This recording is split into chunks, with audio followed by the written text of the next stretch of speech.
Welcome to Trending World Now, where documentaries are built on research, not imagination. Today, we're diving into a collection of ancient strategies so cunning, so ruthless, they make Sun Tzu's art of war look almost polite. So let's start with a big question.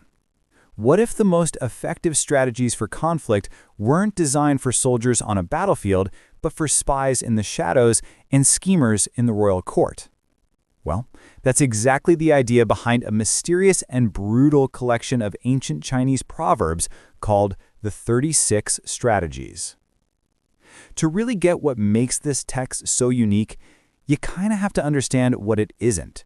And to do that, we need to put it side by side with a classic that you've probably heard of.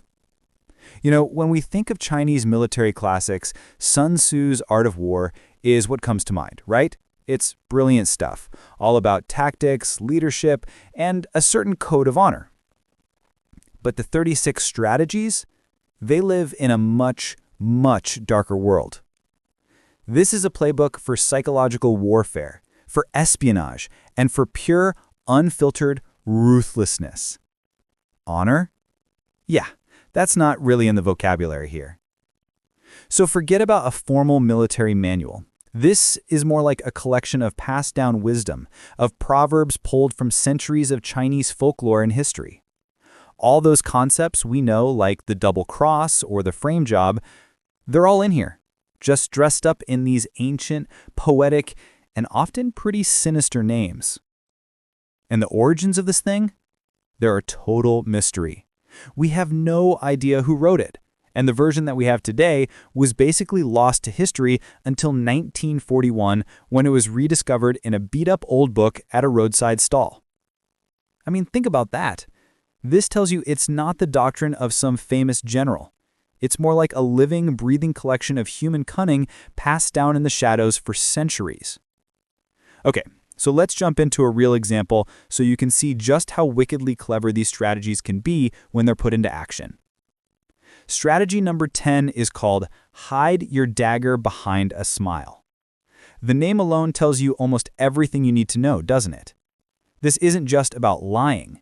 It's about weaponizing trust. Let's see how that played out in a story from a royal court. So our story kicks off in the court of the king of Chu. The king is absolutely captivated by a beautiful new courtesan. And this, as you can imagine, is a pretty big problem for one very specific person. His wife, the queen. Now, you would expect the queen, Zhang Shu, to be jealous, right? Maybe even hostile.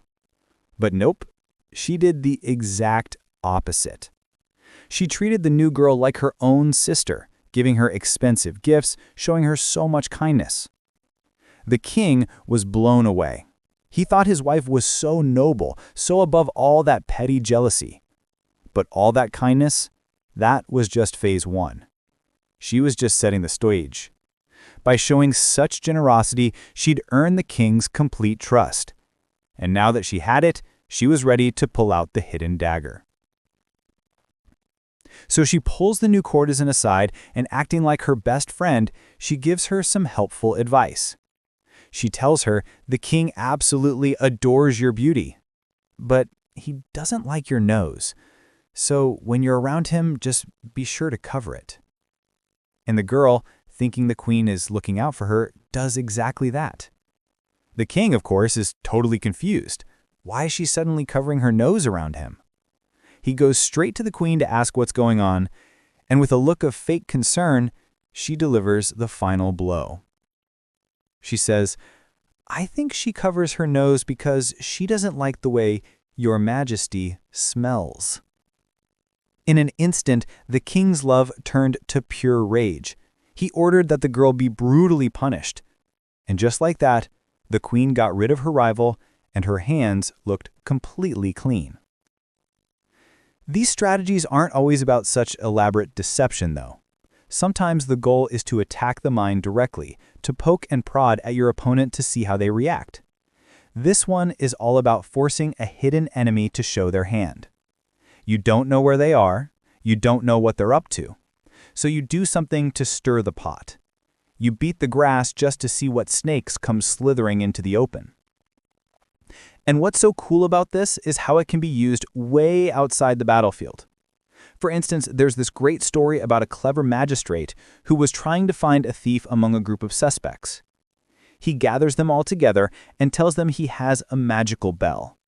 He claimed this bell would stay silent if an innocent person touched it, but it would ring out loud if the guilty one did. One by one, he had them go behind a curtain and touch the bell.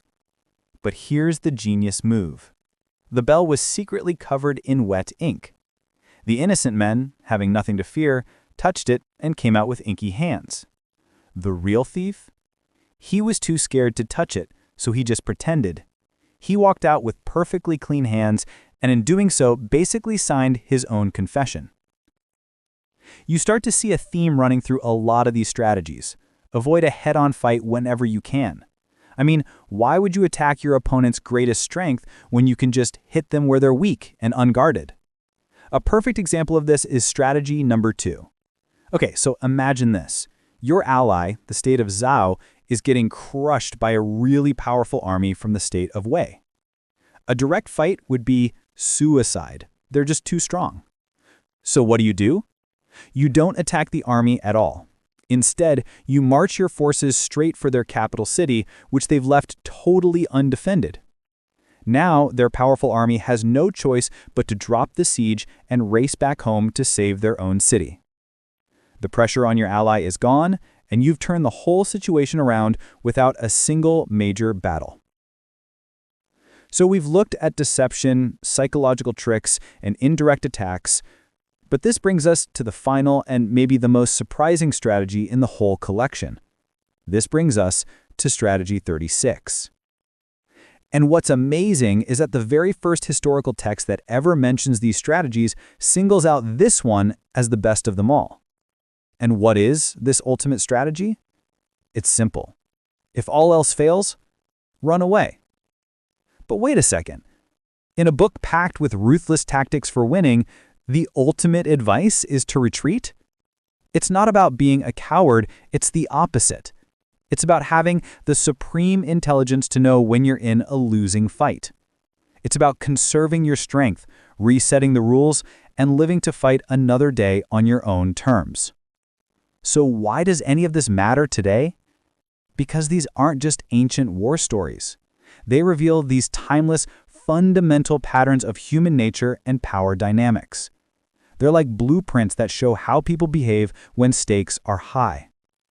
As the old text says, though the players come and go, the game remains the same. And once you start to see these patterns, you will see them everywhere. You'll see them in business deals, in political debates, maybe even in your own office. The question isn't if you'll see them again.